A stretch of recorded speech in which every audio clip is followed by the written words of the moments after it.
20 years later, we still vividly remember the day we'll never forget. But a jet just crashed into the World Trade Center.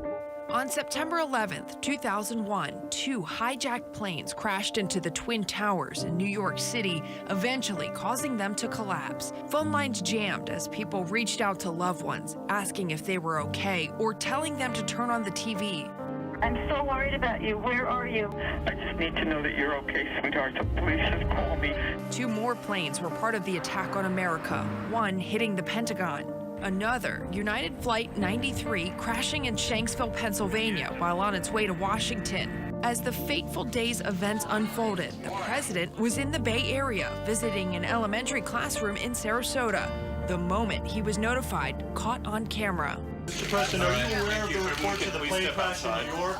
And is there anything Most people remember where they were that day, and many had connections to the nearly 3,000 lives lost. But together, the entire country united in mourning, and 2 decades later, America still stands strong, remembering and honoring those we lost.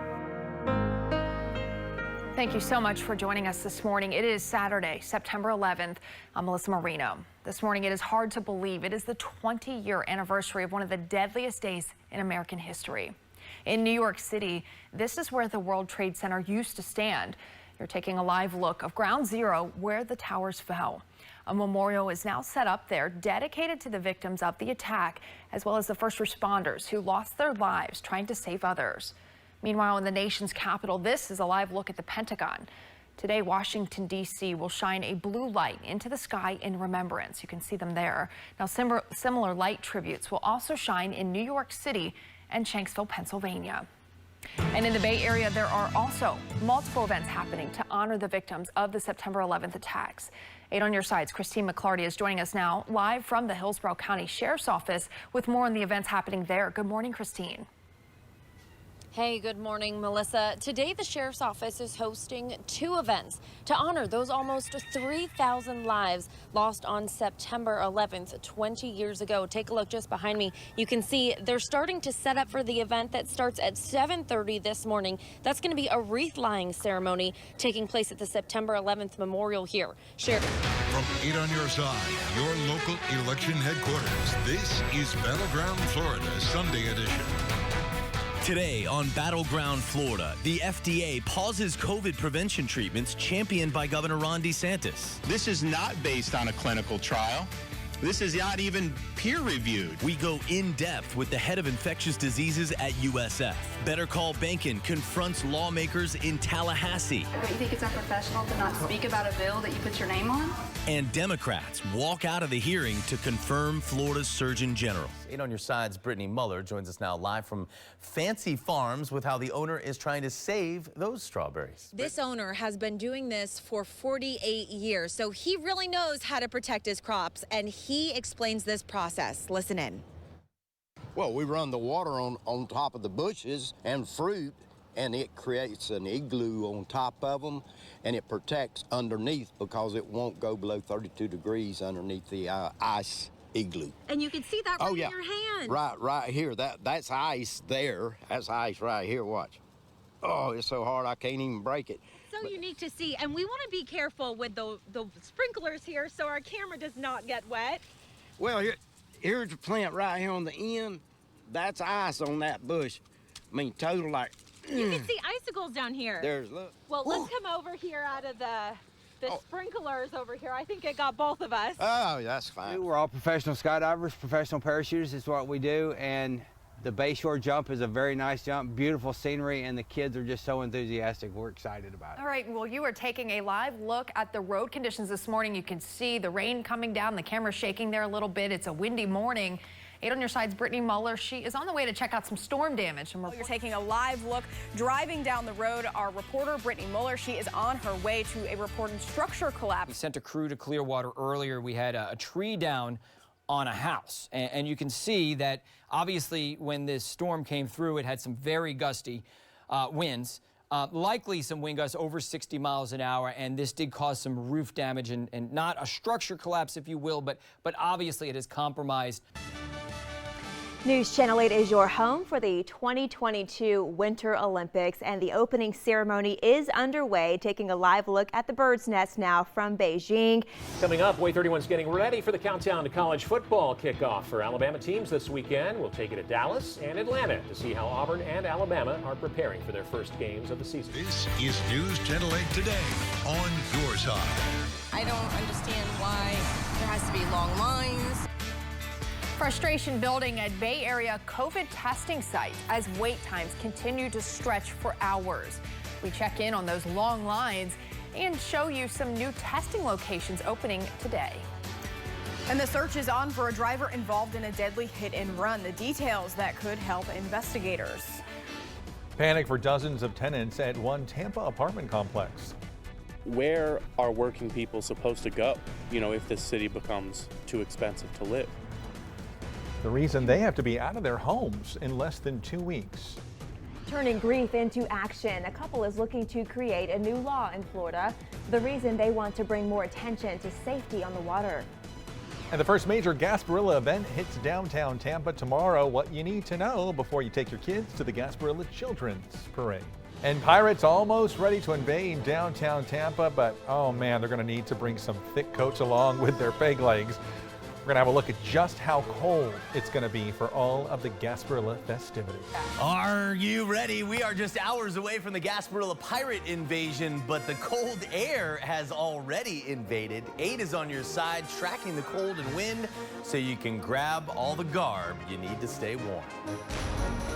Beads are a fun feature of the parade today, but be careful where you toss them, how to collect your new bling responsibly.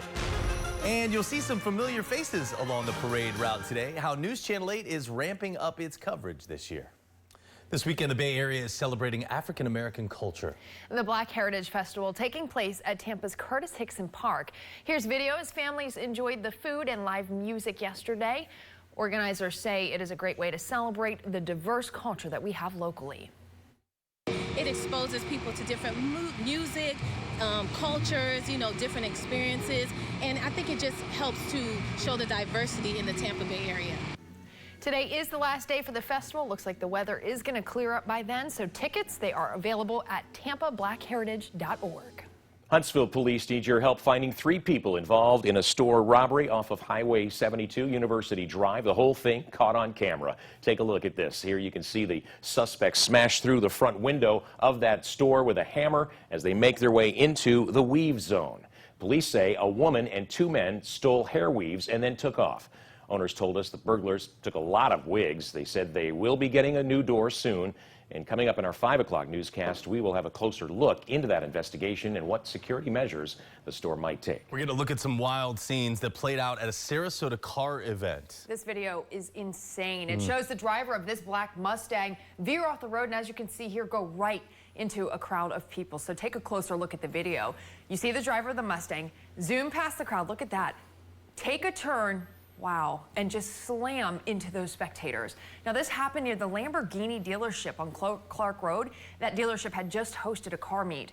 There's no official word on injuries just yet. However, officials say 2 people were cited. A powerful nor'easter kicking up blinding blizzard conditions this weekend in parts of the country. Yeah, the storm knocked out power for thousands of people along the East Coast. Take a look at Rhode Island. You can see how heavy the snow is. It's causing dangerous driving conditions. Some people brave the storm, though, to get food. Oh, you need to do that. Yeah. And here's some blizzard conditions in Maine right now. You can hardly see this neighborhood.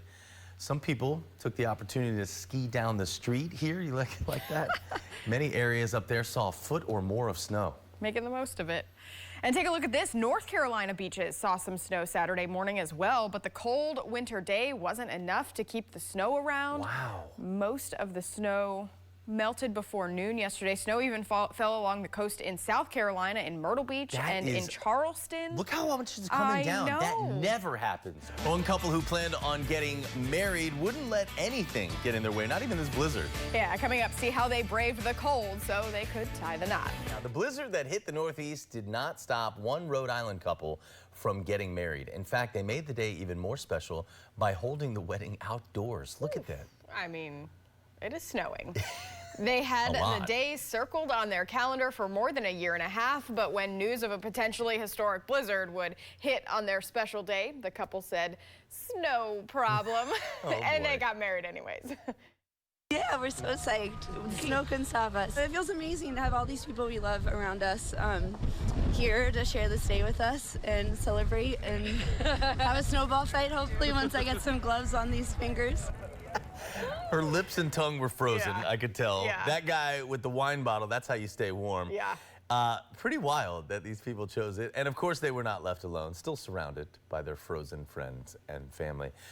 Then the storm went straight through Nashville, affecting downtown. East Nashville, of course, almost paralleling I-40. Significant damage in the Mount Juliet area. The 400-yard wide EF1 started in Killen, traveled 3 3/4 miles east over to Lexington.